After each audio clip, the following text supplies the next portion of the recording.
श्री शिवाय नमस्तुभ्यम। हर हर महादेव। मध्य प्रदेश के सीहोर में गुरुजी पंडित प्रदीप मिश्रा जी द्वारा बांची जा रही 3 दिवसीय गुरु पूर्णिमा महोत्सव शिवमापुराण कथा आज दूसरे दिन की पूरी हो चुकी है।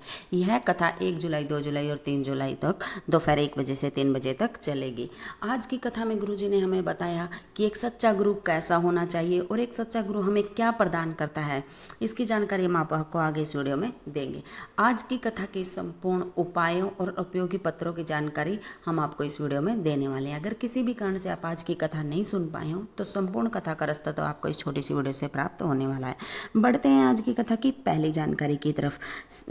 आज की कथा में जो एक सच्चा गुरु होता है वह हमें 2 चीज़ें प्रदान करता है। पहला तो विश्वास और दृढ़ता, और दूसरा हमें विषम परिस्थितियों में खड़ा रहना, कि हमें विषम परिस्थितियों में डोलना नहीं है।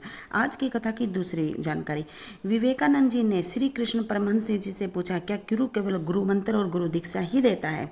आज की कथा की तीसरी जानकारी, जो रामकृष्ण परमहंस जी ने विवेकानंद से कहा कि गुरु होता है जो वो अपने बेटे को धन दौलत देता है, संपदा देता है, सत्ता देता है, लेकिन जो एक सच्चा गुरु होता है वह अपने शिष्य को अपने द्वारा की गए भगवत भजन, कीर्तन, मंत्र जाप और स्मरण का तेज का बल प्रदान करता है। आज की कथा की चौथी जानकारी, अगर हमें दुख में और विषम परिस्थितियों में भी हंसना आ जाए, मुस्कुराना आ जाए, हम हंसना मुस्कुराना सीख लेते हैं तो समझ जाना कि गुरुजी ने हमें जीवन का जो सच्चा सुख है वो प्रदान कर दिया है। आज की कथा की 5वीं जानकारी, किसी ने गुरुदेव से पूछा कि गुरुजी, हमने तो सब जगह छानबीन करके आपको गुरु मानकर गुरु मंत्र लेने के लिए आ गए हूँ, तो आप हमारी छानबीन कैसे करोगे? इस पर गुरुजी ने बताया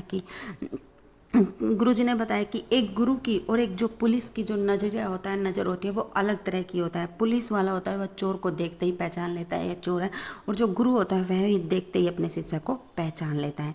आज की कथा की 6ठी जानकारी, जो एक सच्चा गुरु होता है वह केवल हमें गुरु मंत्र ही नहीं देता, वह अपने अंदर के हीरे को निकाल कर हमारे कान में पहना देता है। जब भी वह हीरा हमारे कान में डलता है तो वह हीरा हमारे भीतर उतर कर उसका हमारा कल्याण कर देता है। आज की कथा की 7वीं जानकारी, शिव है जो वो पूरे संसार के गुरु हैं। देवताओं के गुरु बृहस्पति महाराज है, और जो राक्षसों के गुरु हैं वो शुक्राचार्य जी हैं, और जो भगवान श्री कृष्ण के गुरु हैं वो शांतिपणी बाबा जी हैं, और गुरु गोरखनाथ के जो गुरु हैं वो महेंद्रनाथ जी हैं। लेकिन पूरे मृत्यु लोक का, पूरे संसार सागर का जो, चाहे वो जलचर हो, थलचर हो, जंतु हो, जीव हो, का गुरु स्कंद पुराण में कहा गया है कि एकमात्र शिव ही है। एक गुरु शिव ही है। शिव ही एक ऐसा गुरु है। आज की कथा की 8वीं जानकारी, जब हमारे गर्भ का 6ठा महीना ही होता है तब महादेव गुरु तत्व उसको गर्भ में ही गुरु तत्व प्रदान कर देता है। तभी जाकर वह 9 महीने तक गर्भ में रहकर 9 महीने बाद संसार सागर में जन्म लेता है और अपना जीवन जीता है। जब वह संसार सागर को छोड़कर जाता है तो सभी उसका साथ छोड़ देते हैं, लेकिन जो शिव रूपी गुरु होता है वही उसके अंतिम समय में भी साथ होता है। आज की कथा की 9वीं जानकारी, अगर आप गुरु तक नहीं पहुंच पाते हैं, मान लो कि आप सोच रहे हो कि अभी गुरु पूर्णिमा के महोत्सव पर हम नहीं पहुंच पाए, हमें भी गुरु मंत्र लेना चाहिए, तो आप यह मत सोचना कि हमें गुरु मंत्र नहीं मिला है। जिसको भी आपने अंतरात्मा से, अपने मन से गुरु मान लेते हैं तो उसकी तरंगे आपके गुरु तक पहुंच जाती है, क्योंकि गुरु का और जो शिष्य के बीच में एक तरंग का संबंध, एक तरंग होती है, एक संबंध होता है, जिससे उनका वो मन की बात जान जाते हैं। आज की कथा की 10वीं जानकारी, शोभा पाटिल नासिक महाराष्ट्र से पत्र लेकर आई, गुरुजी 2 साल से शिव कथा सुन रही हूँ, शिव मंदिर में जाते हैं। मेरे दोस्त के पेट में एक दिन दर्द हुआ तो जांच से पता चला कि उसके पेट में कैंसर हो गई है। फिर उसने मुंबई के टाटा मेमोरियल अस्पताल में भी जांच करवाई तो वहाँ भी उसको कैंसर बता दिया। मेरे दोस्त ने बताया कि मैंने 2 जगह दिखा लिया है, मुझे कैंसर बताया गया है। फिर मैंने कहा चिंता मत करो, मैं सीहोर जाता हूँ, रुद्राक्ष लेकर आता हूँ। मैं 26/11/2022 को रुद्राक्ष रिपोर्ट दिखाकर लेकर के आया तो लेकिन डॉक्टरों ने उसे रुद्राक्ष अंदर लेकर जाने से मना कर दिया। डॉक्टरों ने कहा कि जो कैंसर है वो 4th स्टेज का है, कुछ नहीं हो सकता, इसे आप घर ले जाइए। फिर मैंने उसके परिवार वालों को कहा कि मेरे पास रुद्राक्ष है, ये लेकर के जाओ। गुरुजी उसकी हालत बहुत बिगड़ गई थी। फिर मैं दोबारा से 29/12/2022 को सीहोर आया, बाबा उसकी तबीयत बहुत बिगड़ गई है, बाबा कृपा करो। उसी समय घर वालों ने क्या किया, रुद्राक्ष का पानी पिलाना, जल पिलाना उसे शुरू किया। 1 महीने बाद जब 31/12/2022 को दोबारा मुंबई के टाटा मेमोरियल अस्पताल में जांच कराई तो डॉक्टरों ने बताया कि इसके शरीर में कोई भी कैंसर का लक्षण नहीं है, जो कैंसर थी वह संपूर्ण ठीक हो गई है। मैं बाबा को नमन करने आया हूँ, प्रणाम करने आया हूँ। आज की कथा की 11वीं जानकारी। जब भी आप मंदिर जाते हो तो यह सोचकर मत जाना कि हम मंदिर जा रहे हैं, यह सोचकर जाना कि हम हमारे पिता के पास, माता के पास या गुरु के पास जा रहे हैं और अपने मन की बात कहना, वह आपकी अवश्य सुनेंगे। आज की कथा की 12वीं जानकारी। गुरुजी ने बताया कि एक भक्त है जो फिरोजाबाद से प्रत्येक कथा में फूलों की 2 माला लेकर फिरोजाबाद से शिव महापुराण कथा में पहुंच जाता है, चाहे वह कथा सीहोर में हो या नेपाल जैसे देश में क्यों ना हो। बाबा ने जब से उसका हाथ पकड़ा है वो हर कथा में 2 फूलों की माला लेकर पहुंच जाता है। आज की कथा की 13वीं जानकारी।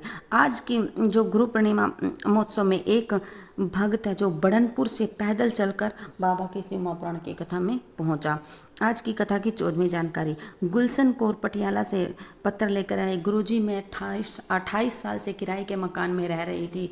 मैंने शिव महापुराण की कथा सुनी और मैं जो अब इसी साल 2023 में रुद्राक्ष महोत्सव था वहाँ पे उस रुद्राक्ष महोत्सव में पहुँची। लोगों ने स्टेशन पर मुझे बहुत डराया कि वहाँ मत जाओ, वहाँ खाने का नहीं है, पीने के लिए पानी भी नहीं मिल रहा है, लेकिन गुरुजी मैंने किसी की नहीं सुनी और मैं सीहोर पैदल चलकर आई स्टेशन से। फिर गुरुजी वहाँ पर मुझे रुद्राक्ष तो नहीं मिला, लेकिन कंकर को शंकर मानकर बाबा से विनय कर गई।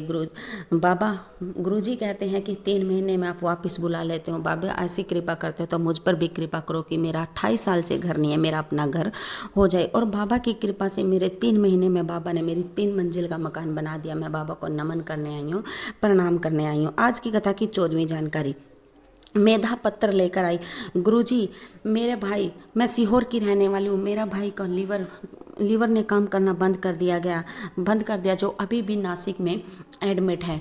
गुरुजी उसे 5 दिन तक वेंटिलेटर पर रखा गया। डॉक्टरों ने कहा कुछ नहीं कहा जा सकता ये ठीक होगा या नहीं होगा। गुरुजी उसकी 9 महीने की बेटी है। हमने पूरे परिवार ने शिव मंत्र श्री शिवाय नमस्तुभ्यं महामृत्युंजय मंत्र का जाप करना शुरू किया और उसकी 9 महीने की बेटी से भी शिव पर जल चढ़ा, उसके हाथ से जल चढ़वाया। और वहाँ पर भी मेरी माँ ने और भाभी ने भी शिव मंदिर में जल चढ़ाकर उसका जल लेकर आए, लेकिन डॉक्टरों ने पिलाने से मना कर दिया तो हमने उसके शरीर पर छींटना शुरू कर दिया। गुरुजी मात्र 5 दिन के ही पर ही शिव जी पर चढ़े हुए जल का छींटा मात्र करने से ही उसे मेरे भाई ने आंखें खोल लिया हुआ, वेंटिलेटर से आईसीयू में आ गया है। मैं बाबा को नमन करने आई हूँ, प्रणाम करने आई हूँ। आज की कथा की 14वीं जानकारी। आज की कथा में गुरुजी ने बताया कि जो अगली कथा होगी वह पुष्कर में होगी, जो कि 5 जुलाई से 11 जुलाई तक चलेगी। ये इस कथा का नाम रहेगा ब्रह्म शिव महापुराण कथा। इस कथा में ही हमें यह पता चलेगा कि हमें अधिक मास में क्या चढ़ाना चाहिए कि जिससे हमें कोई भी कैंसर जैसी बीमारी ना हो, क्या किस चीज़ का दान करना चाहिए जिससे लिवर किडनी जैसी कोई बीमारी ना हो, और वैसा कौन सा दान करने से कि हमारे घर की किसी भी बहू बेटी संतान से विहीन नहीं रहेगी। आज की कथा की अगली जानकारी। गुरुजी ने बताया कि जो कल की कथा होगी, जो कि कल का प्रवचन होगा, वह 8 बजे से 10 बजे तक होगा और 10 बजे के बाद से ही जो गुरु दीक्षा का कार्यक्रम है, चरण स्पर्श का कार्यक्रम है, वो शुरू हो जाएगा। यह थी आज की कथा की संपूर्ण जानकारी। अगर जानकारी जरा सी उपयोगी लगे तो कमेंट बॉक्स में हर हर महादेव जरूर लिखना। श्री शिवाय नमस्तुभ्यं। हर हर महादेव।